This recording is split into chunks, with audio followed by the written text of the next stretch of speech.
Hi, I'm Beth with TB Properties Buys Land. This video is the third in a series on legal access. And what legal access means is the legal right to get to your property, whether it's through an easement or an actual physical road that leads to the property. And we've discussed in the previous videos why this is important, why TB Properties asks you as a land seller, do you know if you've got legal access to the property? And if you don't know that, do you have a copy of your deed so that we can look to see if that's spelled out within the deed? In the last video, we talked about one example of what happens when, some of the consequences, I guess, if you don't have legal access to your property. I want to share you another one. This one was a little bit more substantial. So we were working with the property owner. He had loved this property. It was a mountainside, just covered in timber. It was a great recreational property for hunting, for four-wheeling, just messing around, but it was a fair weather property. We knew the roads weren't great, but he had some good logging roads that had gone up there. Now, it had been about 4 or 5 years since he had last been at the property since he was out of state. You know, he'd held on to it and he was ready to finally get rid of it.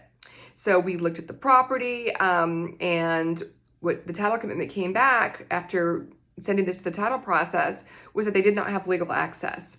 So Tim and I were evaluating, is this worth the risk? It doesn't have legal access, which one, we know that the access is not going to be able to be insured through the title company. And two, we know that it's going to be harder for someone to get a loan. They will not be able to get a bank loan on this property if it does not have legal access. So we were still trying to evaluate whether it was worth the risk of purchasing this property.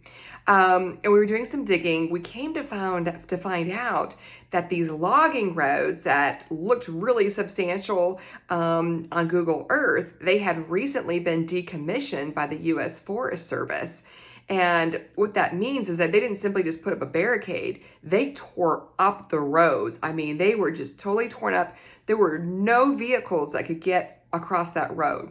The only way up there would have been on foot, and that would have been for miles and miles across private landowners' land. So they shut down those roads purposefully so that people could not get there. At this point in time, this property is now worthless. You cannot get there physically. There's not a way to physically get there. And legally, you're not allowed to get up there. Okay, so for this poor landowner who owns this property, his property is now worthless unless someone's got a helicopter and they're allowed airspace to get up there and be dropped off on that property. There's no way to get there. So this is one of the reasons that we ask you as the land seller, do you know if you've got legal access to it? Okay, we'll talk about the different forms of access in another video, but I did want to let you know some of these examples that we've run across, which is why we're so insistent upon asking about this. It's not just, put roadblocks up. It's because this really has value and there are some very real consequences to not having legal access to your property. If you have any questions, please reach out to us. If you've got vacant, bare land that you are ready to sell, if it's inherited, if you've owned it and the dream has changed, check in with us. We're happy to give you a quote on your property. We're available via email, phone, or across our the little form on our website. Look forward to hearing from you. Thanks again.